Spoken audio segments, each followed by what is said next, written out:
Hey, salut tout le monde, j'espère que vous allez bien et soyez les bienvenus à la croisée des chemins. On repart aujourd'hui sur le sujet du bois. Vous savez, on en a parlé déjà il y a quelques semaines. Et en fait, voilà, Christophe a fait une vidéo dessus où il a dit que je m'étais trompé. Voilà, que ses abonnés et que également dans mes commentaires, on m'avait dit que je m'étais trompé. Et mea culpa, effectivement, je me suis trompé. C'est pire, bien pire que l'on ne pensait. On est tombé sur un article récemment qu'on s'est partagé avec Christophe et lui donc a expliqué un petit peu le principe de l'interdiction qui du coup est pour 2027. Elle est encore en discussion. On pensait que ça irait vers le mieux suite aux discussions, mais en fait c'est même pire. L'objectif n'est pas d'interdire la vente des, comme je l'avais dit effectivement, la vente des chauffages au bois récents, euh, poêle à bois, cuisinière, etc. Non, non. L'objectif, a priori maintenant, et je vous mettrai le lien dans la description pour que vous puissiez le voir, c'est d'interdire complètement le chauffage au bois en 2027. Complètement. Dans 2 ans.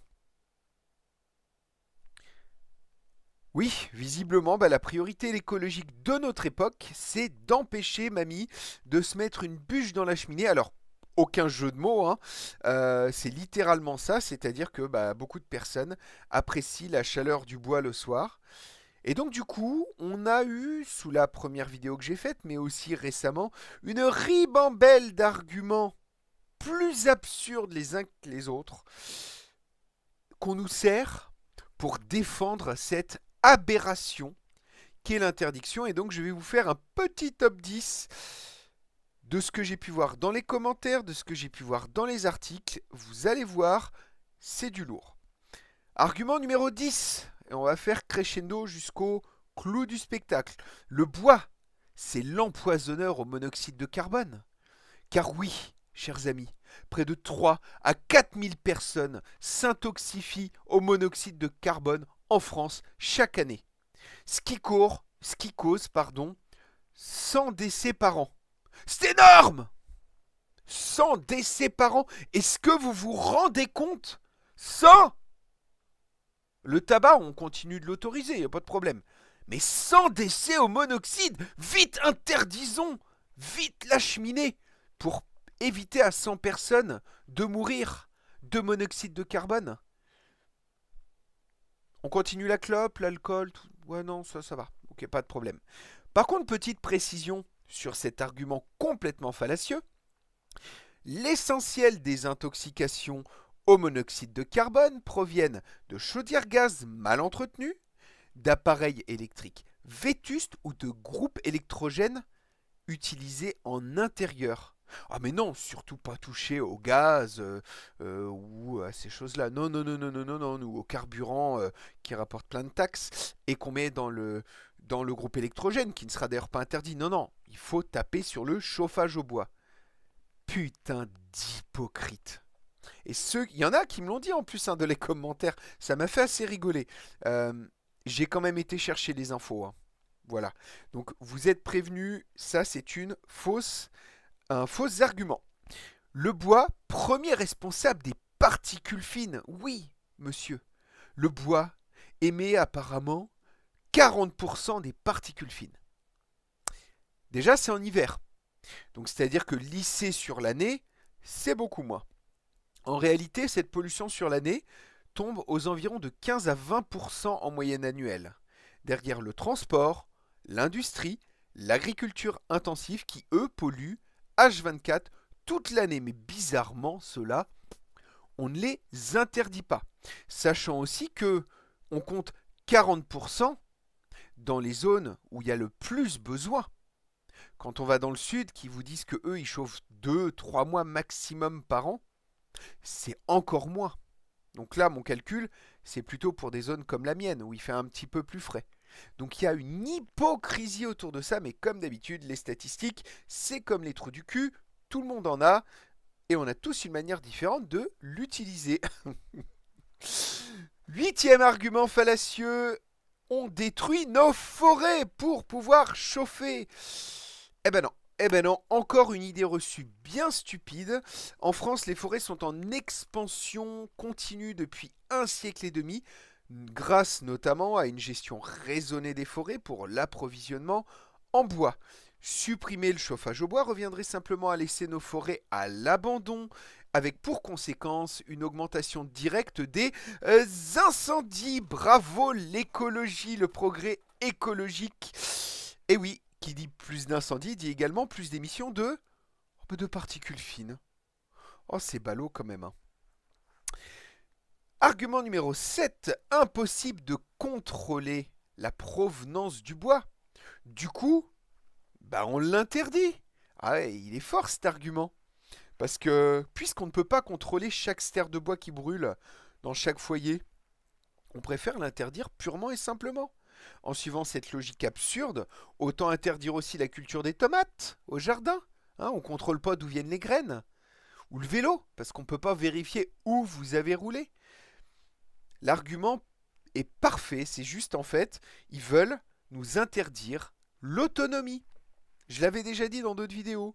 L'argument, donc du coup, l'idée, je pense, est mise en place. Pourquoi pour progressivement introduire l'idée géniale d'un passe carbone, histoire de surveiller chaque bûche et chaque branche que vous brûlez chez vous. Vous voyez un petit peu le truc? Si jamais ils interdisent le bois, contrôle, surveillance et bien sûr infantilisation sous couvert d'écologie. Mais surtout une magnifique porte ouverte à la société du contrôle permanent. Argument numéro 6. Le chauffage au bois interdit pour sauver la planète. Alors ça, je l'ai entendu, hein. Je l'ai entendu. Il faut sauver la planète, donc il faut mettre des chauffages qui consomment moins de carbone, enfin qui produisent moins de carbone. Alors, pendant qu'on stigmatise le bois, est-ce qu'on peut parler du bilan économique des guerres, des bombardements qui polluent les régions pendant des années, de la guerre que veut faire notre cher président en disant à un autre président qui lui dit non, moi j'ai pas du tout l'intention de venir vous emmerder, à réarmer, à produire des chars, des bombes. C'est écologique ça peut-être? L'aviation, on peut en parler aussi, l'aviation. Un vol Paris-New York, c'est 1 tonne de CO2 par personne, soit l'équivalent d'un an entier de bois de chauffage pour une famille. Un aller, retour, ah non, un simple vol aller, pardon, Paris-New York, c'est un an de consommation de bois en termes de carbone. Donc l'argument du carbone est bidon. Sinon, interdisons les avions. C'est moins important que le chauffage au bois de partir en vacances. Parce que le chauffage au bois permet à des familles de se chauffer et de survivre. Parlons également des pesticides, par exemple le glyphosate, qu'on a réautorisé malgré les ravages écologiques. Là, ah non, non, non, surtout pas, on n'interdit pas. C'est ta cheminée qui menace la planète. D'accord? Puis quand ça sera plus ta cheminée, ça sera autre chose. On se servira de ça pour t'interdire. Argument numéro 5. Interdire le chauffage au bois permettra d'installer des chauffages récents pour les personnes les plus précaires et avoir un bon chauffage chez eux. Ça, je l'ai entendu. C'est quoi cet argument tout pété? Évidemment, forcer les familles les plus modestes à abandonner un chauffage qui coûte très peu qui est une source d'énergie accessible facilement et économique, c'est certainement la meilleure façon d'aider des familles à ne pas tomber dans encore plus de précarité. C'est bien un magnifique sens du social. En réalité, si j'avais dû continuer avec mon ancien système de chauffage au fioul, c'était 3 000 € par an. Là, j'en paye à peine 500. Si j'étais passé à la pompe à chaleur, on m'avait prédit 1 200 € de chauffage par an pour ma surface de maison. Et encore, ça c'était le temps de rembourser la pompe à chaleur parce que malgré les aides, le reste à payer était important et nécessitait un crédit. Les arguments économiques pour dire oui mais la pompe à chaleur ça coûte pas cher ou les poêles à granules ça coûte pas cher. On en parle aussi après des poêles à granules? C'est social ça? C'est pas écologique? Enfin c'est écologique? Oui, ça va peut-être moins polluer en sortie de cheminée, mais il faut les fabriquer. Argument numéro 4. on doit tous passer au chauffage électrique. Le nucléaire, c'est propre. Alors oui, effectivement, le nucléaire, c'est très peu émetteur de CO2. Mais attends une minute. La France, c'est autosuffisant en électricité grâce au nucléaire toute l'année? Non, non, non, non. En réalité, en hiver, on importe massivement de l'électricité allemande. Oui, oui. Vous savez, cette électricité allemande produite à base de charbon, hyper polluant. Mais bon, oh, c'est écologique, oui, c'est sûrement ça. Donc en gros, en voulant supprimer le bois, bah, on pousse indirectement à rouvrir ou maintenir des centrales à charbon, qui émettent des particules fines, qui émettent du CO2. Mais bon, non, le problème c'est toi avec ton chauffage au bois. Alors j'ai entendu, on revient sur un argument qu'on a vu tout à l'heure, mais le chauffage au bois pollue plus que les avions ou le glyphosate. Parce que ça, je l'ai opposé les arguments. J'ai vu même sur des plateaux télé. Et on nous dit que ouais, ça pollue plus que les avions ou le glyphosate. Alors comme je disais tout à l'heure, déjà, le vol Paris-New York, c'est une tonne de CO2 par passager, donc beaucoup plus polluant.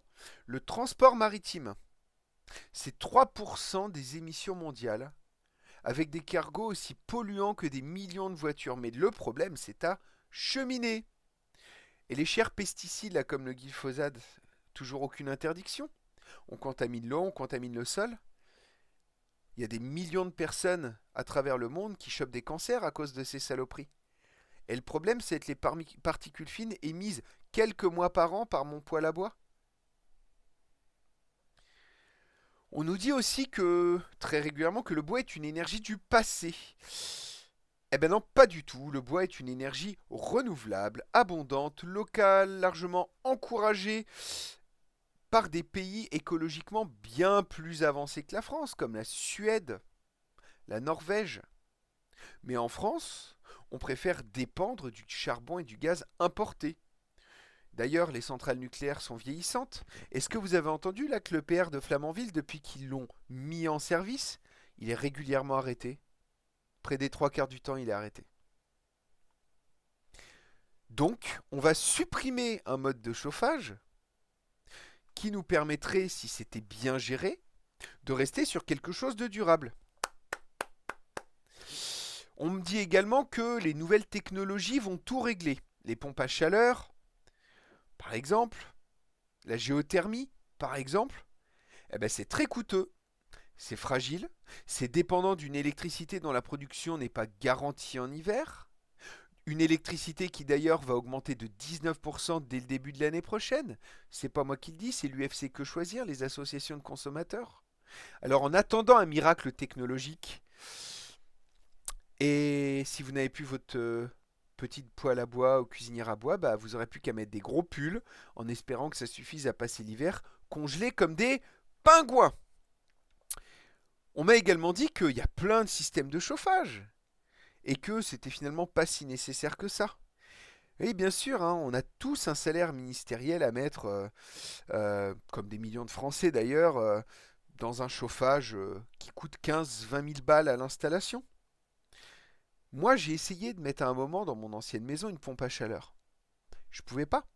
C'est absolument inabordable. Et le chauffage au bois était nécessaire à garantir à ce que ma maison soit suffisamment chauffée pour ne pas que je crève de froid.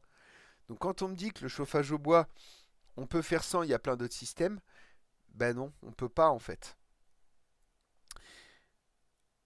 Et enfin, bon, après cet argument que j'entends très souvent, on va interdire le chauffage au bois, mais c'est pour votre bien. Donc cet argument, c'est assez classique, on l'entend régulièrement. Le gouvernement, c'est mieux pour vous, ce dont vous avez besoin, et si vous n'êtes pas d'accord, vous êtes irresponsable, pollueur, voire complotiste. Interdire le chauffage au bois, c'est pour ton bien, c'est un argument ultra infantilisant et ultra culpabilisant, et c'est utilisé finalement comme un argument politique, mais rassurez-vous, c'est pour votre bien. Moi, ça me choque, vraiment, je trouve aberrant qu'on en soit arrivé aujourd'hui à interdire le plus vieux chauffage du monde. comment ils ont fait avant? Ils se sont chauffés? Au bois? Est-ce qu'ils en sont morts? Est-ce qu'ils se posaient la question? Je crois pas, moi. On arrive aujourd'hui à avoir des politiques qui se foutent de plus en plus ouvertement de nos tronches, pendant que eux, ils sont dans leur petit bureau bien chauffé toute la journée, avec des salaires de ministres pour le coup, ou de députés, qui leur permettent largement de vivre très bien, de se chauffer comme il faut, et qui ne sont absolument pas conscients de ce que nous, à la base, on vit. Je sais pas ce que vous en pensez, mais moi je pense que plutôt que d'interdire brusquement comme ça le chauffage au bois, la logique serait déjà de soutenir financièrement l'installation d'appareils plus performants, de développer, j'entends appareils au bois. Il y a probablement des technologies qui permettraient, pourquoi pas, de filtrer au moins en partie les particules fines. Il existe même déjà des poêles aux cuisinières à bois probablement qui le font. Moi, la mienne, je pense qu'elle émet très peu de particules fines. C'est ce qui se fait de mieux aujourd'hui. Et c'est hyper économique.